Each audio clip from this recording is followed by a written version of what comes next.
Chegada a terras desconhecidas. Em 22 de abril de 1500, a expedição de Pedro Álvares Cabral encontrou terras, né, que foi justamente quando eles descobriram, tá, crianças? Porque eles não descobriram, né? A gente sabe que não aconteceu realmente. Os índios já moravam aqui. Aí eles descobriram essa terra e eles acharam que era, né, que era a terra que eles tanto procuravam, que era a Índia, né? Só que eles encontraram, nesse dia, eles encontraram uma parte da Bahia, eles chegaram na Bahia, um município que se chama Porto Seguro. Os portugueses encontraram nesse lugar uma paisagem muito bonita, né, com vegetação e muita água em abundância. Então eles já se interessaram muito, né, por esse lugar que eles chegaram. Encontraram também pessoas muito diferentes deles, que eram os povos indígenas, porque os povos indígenas, eles eram bem diferentes de tudo, né? Eles eram pessoas praticamente selvagens, como a gente diz, né? Como deviam retornar à Europa com mercadorias lucrativas, os portugueses procuraram saber o que poderiam explorar no território. Então eles começaram, né, a explorar. Aqui tem uma imagem, né, deles chegando, tá? Foi feito esse desenho dele chegando nessa terra indígena, vários navios. Aí a primeira questão pergunta: observe a pintura e responda às questões abaixo. Quem é o autor dessa pintura? Bem aqui na descrição fala, tá? E em que ano ela foi pintada, essa tela, né? Aí você vai responder, tá? Muito fácil. Que acontecimento é representado na pintura? Aí você vai descrever o que é que você está vendo, o que você acha que estava acontecendo. Quando isso aconteceu, né? Quando foi que ele chegou no Brasil? Foi em 1500, né? E aí aqui está descrevendo justamente a chegada dos portugueses ao Brasil. O autor da pintura presenciou esse fato? Explique. Então, você vai explicar com suas palavras. Se esse autor que pintou em 1922, ele estava em 1500 aqui, será? O que você acha? Você responde, tá? Aí nós vamos para a parte que é vamos ler imagens, tá bom? Aqui fala de uma carta náutica do século XVI e nós vamos precisar aprender o que é essa carta náutica, tá bom? Prestem bem atenção. Para que eles pudessem viajar, para que eles pudessem ir, né, por muitos e muitos lugares, explorar, eles precisavam de algo chamado cartas náuticas, né? Que era justamente, ele era um mapa, né, que mostrava mais ou menos o que tinha em todo o percurso que eles iam passar. Esses mapas, eles mostravam diversos elementos imaginários.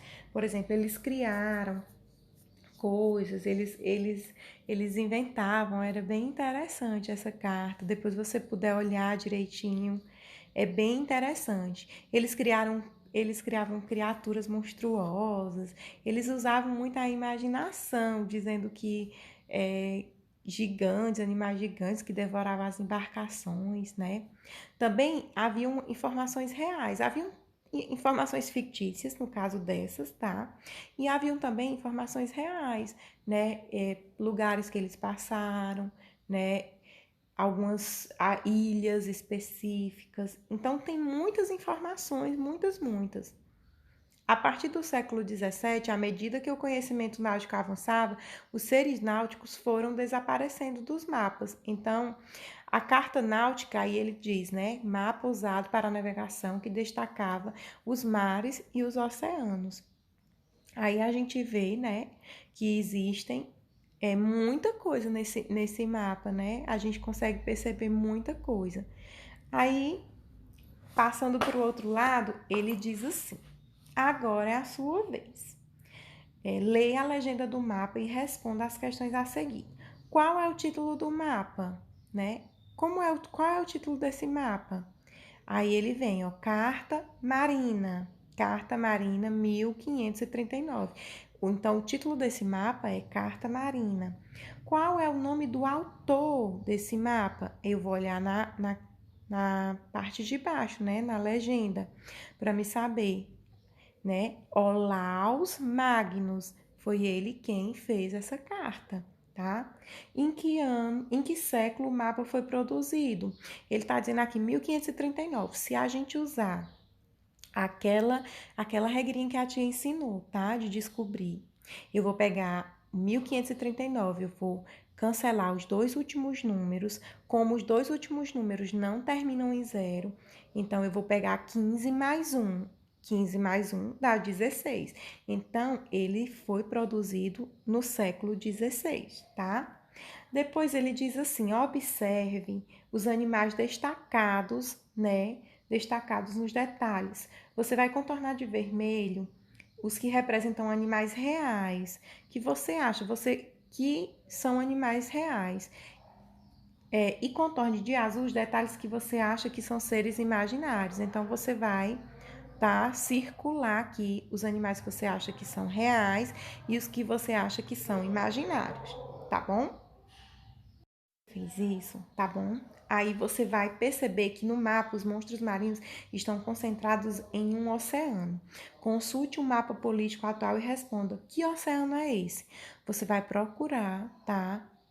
Em outro mapa, qual era o oceano da época que ficava, né? Justamente aqui. Se você olhar no seu livro, né? Anterior a outros, a gente já tem esse oceano, tá bom? Então, você vai procurar qual é o oceano, tá bom? Você presta bem atenção. Depois disso, vem a quarta questão. Em sua opinião, por que razões os cartógrafos representavam seres imaginários nas cartas náuticas? Por que será, pessoal? Aí você vai, né, dizer com suas palavras, tá bom? Aí, continuando, né, ele diz assim: forme grupos com 3 colegas, vocês vão fazer uma bússola e ver como ela funciona, tá? Você vai precisar de alguns materiais. É bem interessante. Você vai precisar de uma tampa plástica com garrafa, uma agulha, um ímã, um prato com água, fita adesiva, lápis e caneta e tesoura. Se você não tiver como fazer isso, não tem problema, mas se você fizer, ó, vai ser muito bom, muito legal. Depois ele diz assim: recortem 4 pedaços de folha sulfite, de modo que seja possível escrever em cada um, norte, sul, leste e oeste. Magnetizem a agulha esfregando em uma das extremidades do ímã, sempre na mesma direção. Fixem na fita adesiva a agulha na tampa plástica e coloquem na superfície da água de prato, de modo que flutue. Dica: fixem a agulha na parte vazada da tampa. Na borda do prato, fixem com fita adesiva os pedaços de folha sulfite, de acordo com a posição dos pontos cardeais. Se você precisar, né, de ajuda, você vai pedir para alguém. Ó, ele vai ficar assim, tá bom, pessoal? Ó, em cima da tampinha, você vai pregar a agulha e dentro da bacia você vai fazer os 4 pontos. Depois, observe a bússola que vocês montaram e responda no caderno.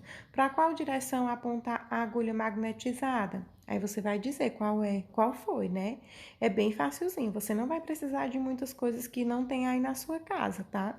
Você vai precisar de uma bacia, uma tampinha de garrafa PET, uma agulha, tá? Um pedacinho de fita e uns pedacinhos de papéis para você colocar.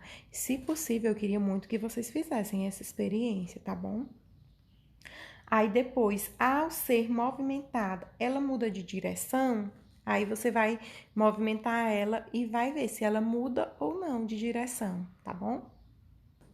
Lá na segunda questão, ele diz assim: o mapa mundi a seguir foi produzido com base nos relatos dos navegadores italianos americanos Vespúcio, foi o primeiro mapa a mostrar o continente americano. Aí você vai observar ele, tá? Esse mapa. Você vai observar esse mapa, tá bom? Aí ele diz: por que mapas como esse foram importantes para as grandes navegações? Você vai explicar com suas palavras. Por que você acha que esse mapa era importante para quem navegava, tá bom? Eu quero que vocês façam respostas boas, tá? Porque eu sei que vocês têm entendimento, que vocês conseguem. Aí depois ele diz: observe a representação da América no mapa. Na sua opinião, por que ela não tem detalhes como os outros continentes? Ó, a gente vê que não é muito dividido, não. A América, né, que tem umas misturas, umas coisas que não existem mais, né? Então você vai responder também de forma pessoal. E na época das grandes navegações, ele diz assim: era comum as crianças trabalharem. Hoje o trabalho infantil é proibido no mundo todo. Mesmo assim, ainda existe casos de menores que trabalham ilegalmente. O que você pensa sobre isso? Você vai dizer é correto? Se é correto, né? Trabalhar. Sim ou não, mas trabalhar de forma escrava.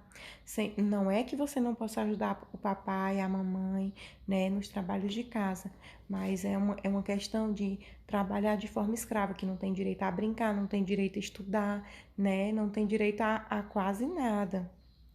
Aí você vai falar com suas palavras, tá bom? O trabalho prejudica o desenvolvimento da criança, por quê? Que direitos das crianças que trabalham estão sendo desrespeitadas? Quais são esses direitos que você acha que está sendo desrespeitado, né? Porque ele tem direito a lazer, tem direito à saúde, tem direito à alimentação, tem direito a brincar. Então, são esses os direitos que estão sendo